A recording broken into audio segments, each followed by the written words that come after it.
नमस्कार आणि सुस्वागतम विद्यार्थी मित्रांनो, आजच्या या व्हिडिओमध्ये आपण इयत्ता चौथी मराठी पाठ्यपुस्तकातील पाठ क्रमांक 7 डोंगर दादा या पाठाचा स्वाध्याय पाहणार आहोत.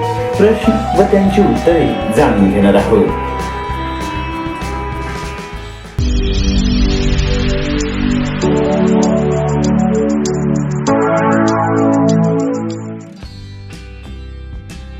तर पाहूया इयत्ता चौथी मराठी पाठ्यपुस्तकातील पाठ क्रमांक 7 डोंगर दादा या पाठाचा स्वाध्याय.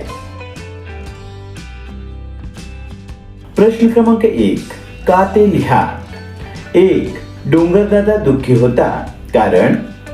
उत्तर, डोंगर दादाला कोणाची सोबत नव्हती. त्याच्या सोबत बोलायला, हसायला, खेळायला कोणी नव्हते. अशा एकटेपणामुळे डोंगर दादा दुःखी होता. 2. डोंगरदादा शोभून दिसू लागला कारण. डोंगरदादा झाडाझुडपांनी भरला, गवत वेलींनी सजला, रंगीबेरंगी फुलांनी नटला, त्यामुळे डोंगरदादा शोभून दिसू लागला. 3. झाडे, वेली, फुले खडबडून जागी झाली कारण. एक सिंह डोंगरदादाकडे आला, आयाळ झुलू लागला. झाडे झुडपे डोंगरदादाच्या कुशीत गाढ झोपलेली. सिंहाने गर्जना केली तेव्हा झाडे, झुडपे, वेली, फुले थरथरली व खडबडून जागी झाली. 4. डोंगरदादाला आनंद झाला कारण. डोंगरदादाने सर्व प्राण्यांना आसरा दिला. सगळ्या प्राण्यांचा गलबला सुरू झाला. डोंगरदादाचा एकटेपणा संपला म्हणून डोंगरदादाला आनंद झाला. प्रश्न क्रमांक 2, कोण ते सांगा. 1. तुरुतुरु धावायला लागलेली हरणे. 2. फांद्यांवर झोके घेऊ लागलेली माकडे. 3. हातात हात धरून फेर धरू लागलेल्या वेली. 4. डोंगरदादाच्या मांडीवर बसलेले रोपटे. प्रश्न क्रमांक 3, डोंगरदादाचा स्वभाव कसा आहे ते सांगा. उत्तर, डोंगरदादा प्रेमळ, दयाळू, संवेदनशील आणि निसर्गप्रेमी स्वभावाचा आहे. तो झाडे, वेली, फुले, पक्षी आणि प्राण्यांना आनंदाने आसरा देतो. इतरांना मदत करण्यात आणि सर्वांना आपलेसे करण्यात त्याला आनंद वाटतो. एकटेपणा दूर झाल्यावर तो सर्वांशी प्रेमाने वागतो आणि जंगलातील सर्वांना सुखाने राहण्याचा संदेश देतो. त्यामुळे डोंगरदादा काळजीवाहू, उदार व सर्वांवर प्रेम करणारा आहे.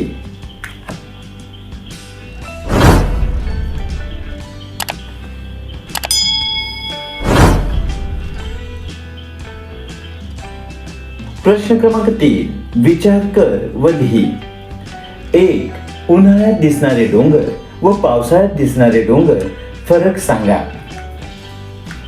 उन्हाळ्यात दिसणारे डोंगर, पावसाळ्यात दिसणारे डोंगर.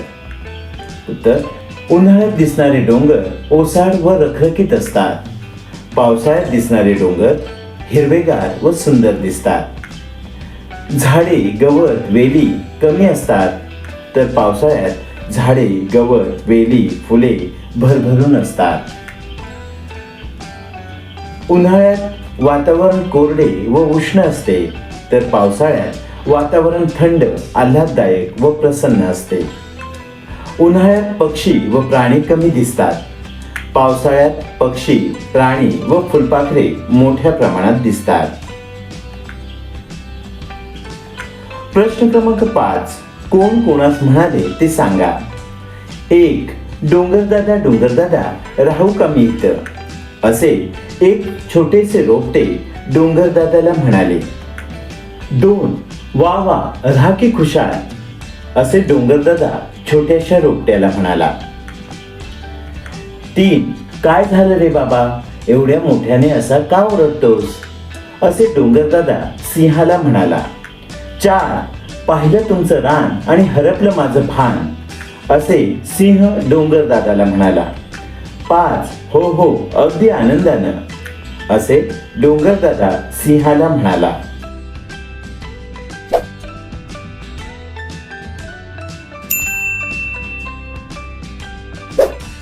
प्रश्न क्रमांक 6, विचार करा व सांगा.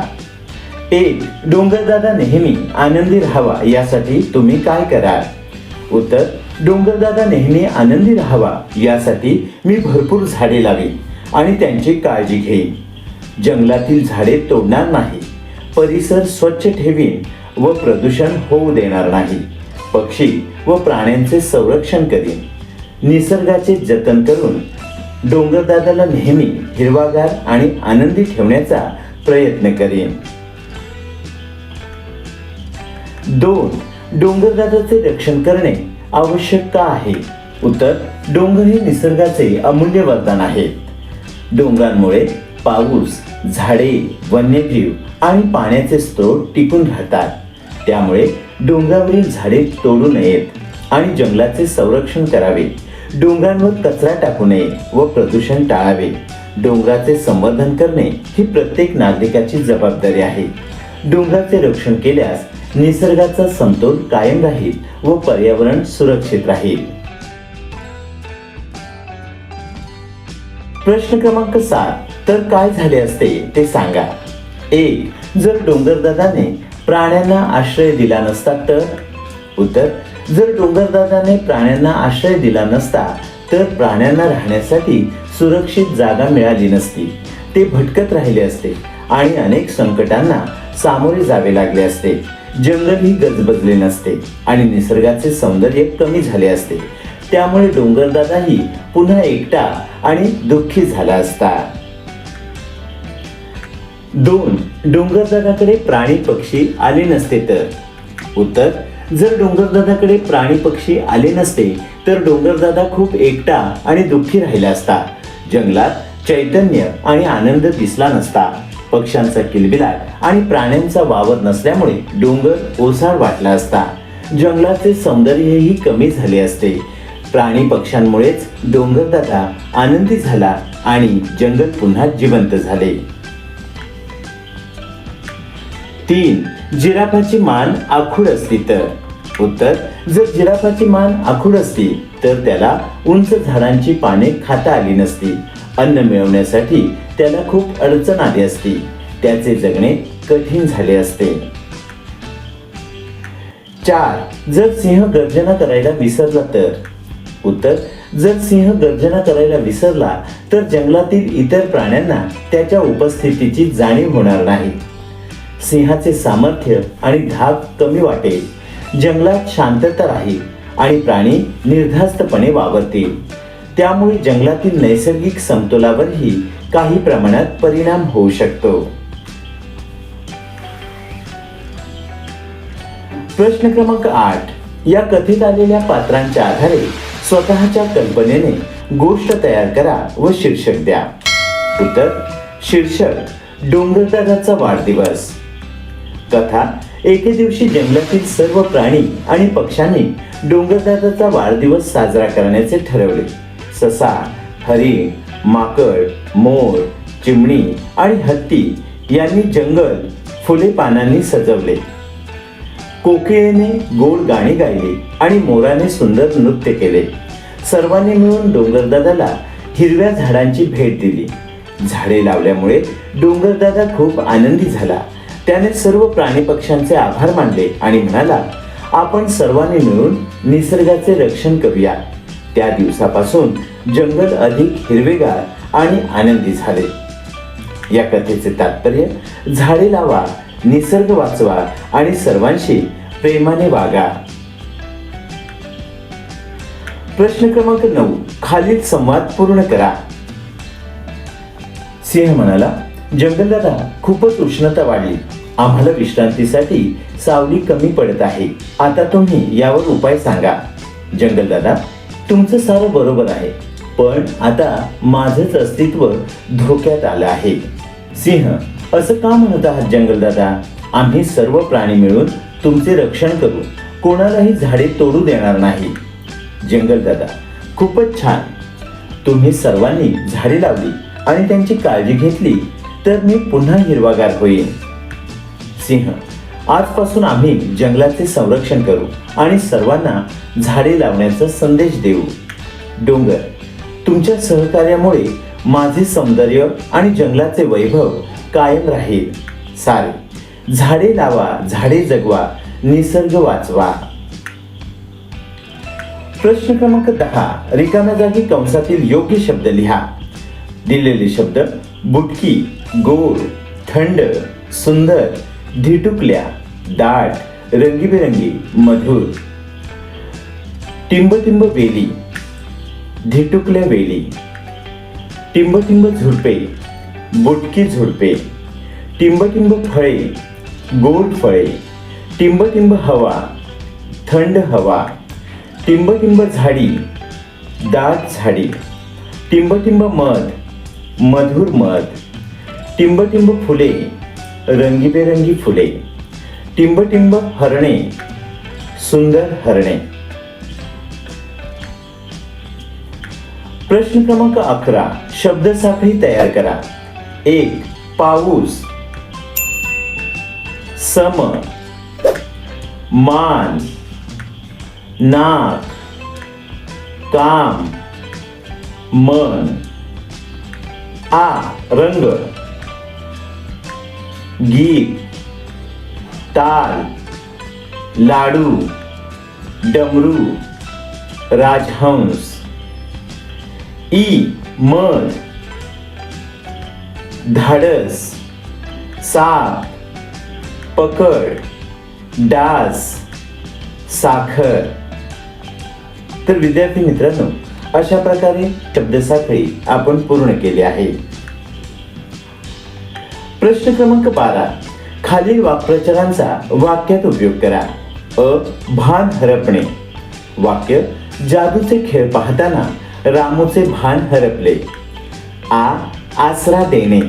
वाक्य: पूरग्रस्तांना सावकाराने वाड्यात आसरा दिला. ई. माना डोलावणे. वाक्य: सरपंचांच्या म्हणण्यापुढे सारे माना डोलावतात. ई. झुंबड उडणे. वाक्य: दिवाळीच्या खरेदीसाठी बाजारात झुंबड उडाली. प्रश्न क्रमांक 13. जोड शब्दांची यादी करा. विद्यार्थी मित्रांनो, डोंगरदादा या पाठातील जोड शब्दांची यादी आपल्याला पुढे दिली आहे. झाडे झुडपे, ऐस पैस, भांडण तंटा, दंगा मस्ती, खाऊ पिऊ, गवत वेली, फळे फुले, पशु पक्षी. प्रश्न क्रमांक 14. सांगा पाहू मी कोण. माझ्यामुळे होत नाही जमिनीची धूप, मला तोडून टाकणे आहे मोठी चूक.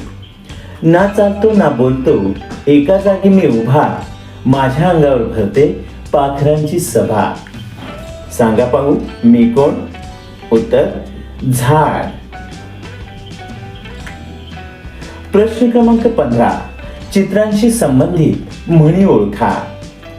गाढव आणि गुळाचे ढेप अशी आपल्याला 2 चित्रे दिली आहेत. या चित्रांशी संबंधित म्हण आहे: गाढवाला गुळाची चव काय.